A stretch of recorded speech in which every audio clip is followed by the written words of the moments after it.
السلام عليكم ورحمة الله وبركاته سو دhowaada akhyaaray meel kastoo joogtaanba waad salaamaya marka hore waa Faadumo Cilmi oo markaasi idin wada barnaamij xiiso badan barnaamijkani waxaan ku bilaabi doonaa marka hore waa broadcast amuun waxaynu kaga hadli doonaa duminta qoyska yaa sababa ma ragga sababa mise dumarka sababa labada cidii sababta ayaynu marka hore diiradda ku saari doonaa inta badan labada qof ee lamaanaha ah waxa markaasi muhiim ah inay mar walba isfahmaan oo ay nolosha si wanaagsan u wada qaybsadaan burburka qoyska waxa keena waa fahan la'aanta marka u horeysa labada qof hadday isfahmaan oo ay dad markaasi ixtiraam iyo maxaan ku rahdayay nolol wanaagsan ay dhaxtaalo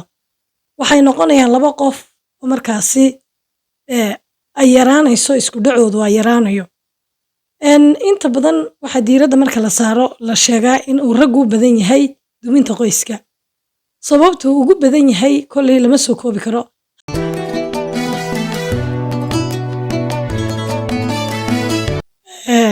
akhyaaray haddaynu bilowno qodobka koobaad waxa jirta inta badan aabbaha iyo hooyada yaa badan inuu qoysku dumo kow waxa badan aabbaha sababtu aabbuhu u badan yahay aabbuhu waa inta badan ka abaabula inuu qoysku dumo ta koobaad wuxuu ku duminayaa haddaan soo qabto waxa laga yaabaa aabbuhu isagoo ilmihiisu uu bilaadacas yahay inuu isagu jaad iska qaadan karo oo jaad iibsan karo uunu ka fikiraynba ilmihiisa laba waxaa dhacda ragayowga qaar waxaa jira iyaga oo qayilaad ama jaad meelaha la fadhiya xilliyo dambe soo hoyda oo aan reerkooda waru haynin waa ta labaad ta saddexaad waxaa dhacda inta badan ragga qaar in ayna carruurtooda waru haynin reerkooda maxay ku bariyeen muxuu waa ugu bariyey muxuu gabal ugu dhacay aan waru haynin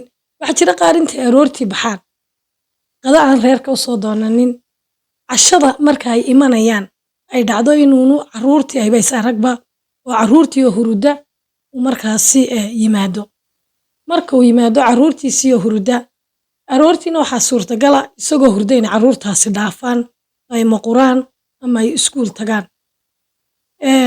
qodobka xiga haddaan soo qabto aabbaha mas-uuliyadda saaran waxay noqonaysaa inuu ka warhayo ubadkiisa iyo ooridiisa iyo gurigiisa dhaqanka laga dhaqmayo inuu ogaado laakiin aabbahaan ogeyni duminta qoyska ee isaga kowga ah waxaana looga baahan yahay aabbuhu inuu ka warhayo xaaladaha lagaga dhaqmo gurigiisa ubadkiisu waxa laga yaabaa inay kala dabeecada yihiin inuu ogaado oo mid walba dabeecadiisa barto ayaa wanaagsan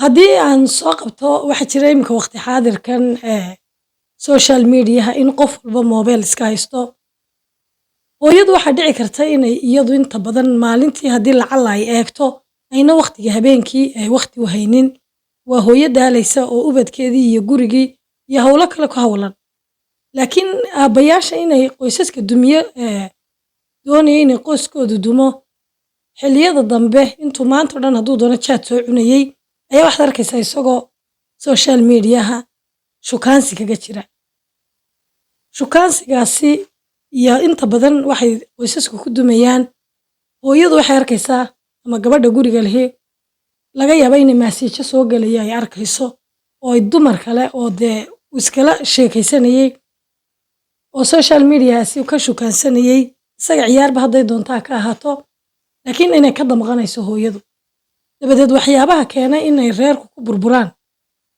way ku jirtaa arrintaasi oo inta badan waa la arkaa iyadoo reero badan ay ku dumayaan qodobka afraad haddaan soo qabto waxa weeyaan aabbayaasha qaar waxaad arkaysaa reerka biil ku filan aan siinaynin tusaale ahaan hooyadu marka ay umusho ninkaasi xaaskiisu ay umusho laga yaabaa inuunu wax faa'iido ah ama wax dheeraada uunu reerka ku soo kordhinin laakiin nimanka wanaagsan ee reerkooda haysta xaaladda reerkooda ka warhaya. Waxa dhacda markay gabadhu u umusho inuu ku dadaalo inuu markaasi wax nafaqo la siiyo, sidoo kale biilka uu u biiriyo oo uu u kordhiyo. Laakiin ka raba inuunu qoyskiisu hore u soconin amaba uu ka burburo, waxaad arkaysaa inuunu ku dadaalin waqtiyada ay marxalado cusub yimaadaan, sida markay hooyadu umusha tahay oo kale. Een burburka qoyska inta badan dumarka markaynu u soo noqonno iyagu way ku yaryihiin. Laga yaabaa inay boqolkiiba 5 ama boqolkiiba 4 meelahaas la heli karo dumar iyaga laftooda horseed u ah inuu reerku inuu ka burburo. Waxaa dhacday inay dumarka qaar waxaa jira iska wareeg badan amaba aan ka warhaynin xaaladda guriga. Ninka qaba laga yaabaa inayna u wanaagsanayn oo gabadh buuq badan ay tahay. Way dhacdaa marka inay guryuhu ku burburaan xaaladahaas oo kale. Een wayna jiraan inay dumarka qaar guryaha ay iska burburiyaan oo dhibaatooyin badan oo xaalad qoys ah ay ku iman karto inay gabadha gurigeeda ku burburiso. Haddaan soo qabto waxaa dhacda marmar dumar waxaa jira balwad leh oo dadkan iska qayila dumarka jaadka cuna. Reerkeeda way ku burburinaysaa oo waayo wax faa'iido ah oo jaadka laga helo oon dhibaato ahayni ma jiro. Waqtigii hore akhyaaray iyo waqtigan imika la joogo aad iyo aad bay u kala duwan yihiin. Waqtigii hore qoysku wuxuu ahaan jiray reer la iska warhayo oo labada qof ay reerka raalli ka yihiin oo jacayl iyo farxad ku dhisan iyo dad caqli badan waqtigii hore. Laakiin imika waxaad arkaysaa gabadhii wiilku inta ay sheekaysanayaan waxaa dhacda inay laba qof oo wanaagsan yihiin oo labaduba dabeecad wanaagsan ay iskugu imaanayaan. Laakiin marka ay guri wada galaan laba qof oo isqaba ay noqdaan, waxaad arkaysaa mid waliba dabeecaddiisii caadigii wuu la soo baxayaa. Marka la wada joogo iyo marka meelaha kale la kala joogo isku mid maaha. Markay labada qof joogaan mid waliba guriga hooyadii iyo aabihii, qofkan marka uu jacayl iyo sheeko iyo haasaawo ka dhaxeeyo, markay isku yimaadaan waxaad arkaysaa wanaag iyo dabeecado wanaagsan oo la istusayo oo lagu wada socdo. Laakiin markay labada qof isguursadaan ay guri galaan, waxaa dhacda inuu mid walba dabeecad iyo runtii uu soo saarayo. Inta u badanna ay dhacdo inay isku furaan dabeecadaha cusub ee mid walba midka kale aanu uga baran. Waxyaabaha qoyska dumiyana qodobkaasi uu ka mid yahay. Akhyaaray kolley kuma soo koobi karno burburka qoyska waxyaabo badan baa jira. Laakiin 5 qodob ayaynu bal hadda kaga hadlaynay barnaamijka. Idinkuna wixii ra'yi ah iyo wixii aad talo noo haysaan aad noogu sheegi doontaan ama barnaamijka aad isleedihiin halkaasi inaad ku dartaan ayay ahayd.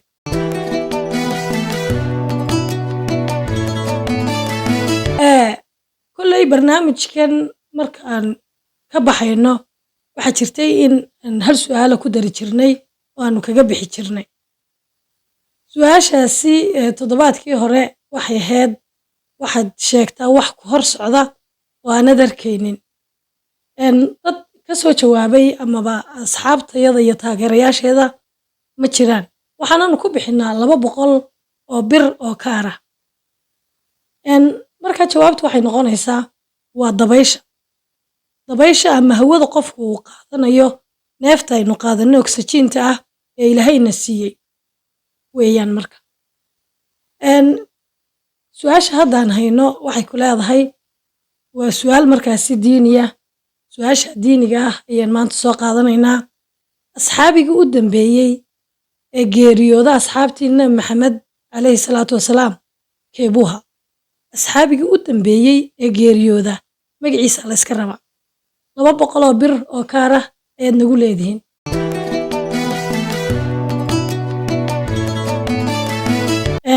Asxaabay kolley waxaan jeclaan lahaa inaad taageerana siisaan oo aad hore noo wadaan oo meel wanaagsan aadna gaarsiisaan. Qaybta commentiga inta badan su'aalaha iyaga waad kaga soo jawaabtaan. Qofkii ka soo jawaabana wuxuu nagu leeyahay 200 oo bir oo kaar ah. aad iyo aad baad u mahadsantihiin kulanti dambe oo xiiso leh